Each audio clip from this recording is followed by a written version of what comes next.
રાજ્યની અંદર અત્યારે 24 ઓગસ્ટથી લઈને 30 ઓગસ્ટનો એક સાર્વત્રિક વરસાદનો રાઉન્ડ ચાલી રહ્યો છે। છેલ્લા 2 દિવસથી ઘણા બધા વિસ્તારોમાં વરસાદો પડી રહ્યા છે। એમાં આજે 25 ઓગસ્ટને વાત કરવા જઈએ તો આજે જે બંગાળની ખાડી તરફથી જે લો પ્રેશર ગુજરાત તરફ આવતું હતું એ અત્યારે મધ્યપ્રદેશના પશ્ચિમ છેડા સુધી આવી ગયું છે, એટલે કે ગુજરાતથી ખૂબ નજીક પહોંચી ગયું છે। અત્યાર સુધી એ લો પ્રેશરની કેટેગરી હતી।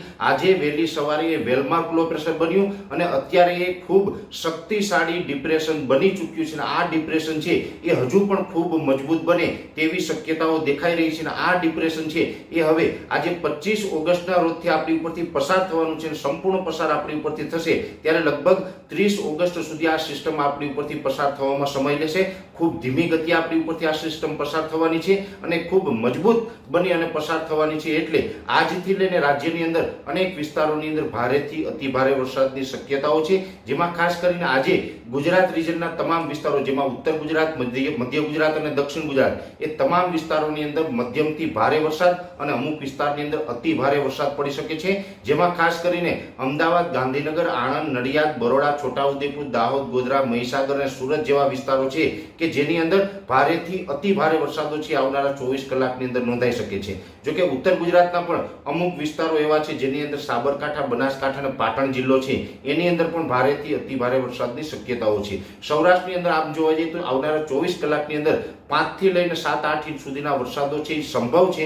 ધીમે ધીમે જેમ સમય પસાર થતો જશે એમ સિસ્ટમ સૌરાષ્ટ્ર ઉપર પણ નજીક આવશે, એટલે સૌરાષ્ટ્રમાં પણ આવનારા દિવસની અંદર અતિ તીવ્રતા સાથે અતિ ભારે વરસાદની શક્યતાઓ છે। ખાસ કરીને આ જે સિસ્ટમ છે એ સંપૂર્ણપણે આપણી ઉપરથી પસાર થશે, એટલે જે વિસ્તારોની અંદર અતિથી અતિ ભારે વરસાદ પડે ત્યાં લગભગ 15 ઇંચ આસપાસ અથવા તો અમુક વિસ્તારની અંદર 15 ઇંચ કરતાં પણ વધારે વરસાદ પડી શકે છે। અત્યારે આ સિસ્ટમ મજબૂત બનીને ડિપ્રેશન બની છે અને હજી પણ આ વધારે સ્ટ્રોંગ બનવાની છે। અને આ સિસ્ટમનો ઝુકાવ છે એ દક્ષિણ પશ્ચિમ તરફ છે, જેને કારણે અમુક જગ્યાએ થંડરસ્ટોર્મ એક્ટિવિટી પણ થશે, એટલે વરસાદ પડતા હશે એ વિસ્તારોની અંદર ખૂબ પ્રમાણમાં ગાજવીજ જોવા મળશે અને પવનની સ્પીડ છે ઓગસ્ટ મહિનામાં વરસાદ દરમિયાન નોર્મલી 15 થી 20 કિલોમીટર પ્રતિ કલાકની હોય છે, પણ આ સિસ્ટમ એટલી મજબૂત છે જેને કારણે પવનની સ્પીડ વધી અને 30 થી લઈને 35 કિલોમીટરની ઝડપ થઈ જશે અને અમુક વિસ્તારની અંદર 35 કિલોમીટર કરતાં પણ વધારે ઝડપથી પવન ફૂંકાઈ શકે છે। એટલે આવનારા જે 3 દિવસ છે, જેમાં આજે 25, 26 અને 27 ઓગસ્ટ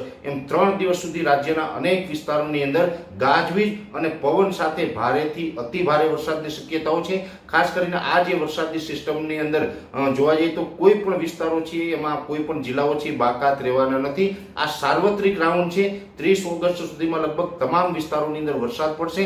જે વિસ્તારોમાં ઘણા સમયથી વરસાદ ન હતો, વરસાદથી વંચિત હતા, એવા વિસ્તારોની અંદર પણ સારા વરસાદ પડવાની શક્યતાઓ છે। કુવા બોર છલકાઈ જાય, ડેમની અંદર નવા પાણી આવે, આવા વરસાદોની પણ શક્યતાઓ છે। જેમાં ખાસ કરીને અત્યાર સુધી જે નબળા રહ્યા છે પ્રોપર રાજકોટ હોય, જસદણ, વિછિયા, પાળિયાદ, બોટાદ જિલ્લો હોય, મોરબી, સુરેન્દ્રનગર જેવા વિસ્તારો હોય કે ઉત્તર ગુજરાતના અનેક વિસ્તારો છે જ્યાં 2024ના ચોમાસા દરમિયાન વરસાદની માત્રા ઓછી હતી, એમાં પણ ધોધમાર વરસાદ આ રાઉન્ડ દરમિયાન પડી શકે છે। અને સૌથી મોટો 2024નો સૌથી શક્તિશાળી આ રાઉન્ડ છે એ માનવામાં આવી રહ્યો છે। અને આ રાઉન્ડની અંદર સાર્વત્રિક રીતે આજથી લઈને 27 તારીખ, 25, 26 અને 27 તારીખ એમ 3 દિવસ સુધી ભારેથી અતિ ભારે વરસાદ પડશે અને 28, 29 અને 30 ઓગસ્ટ એમ જે 3 દિવસ છે એમાં સામાન્યથી મધ્યમ વરસાદ પડે તેવી શક્યતાઓ હાલ અમે માની રહ્યા છીએ।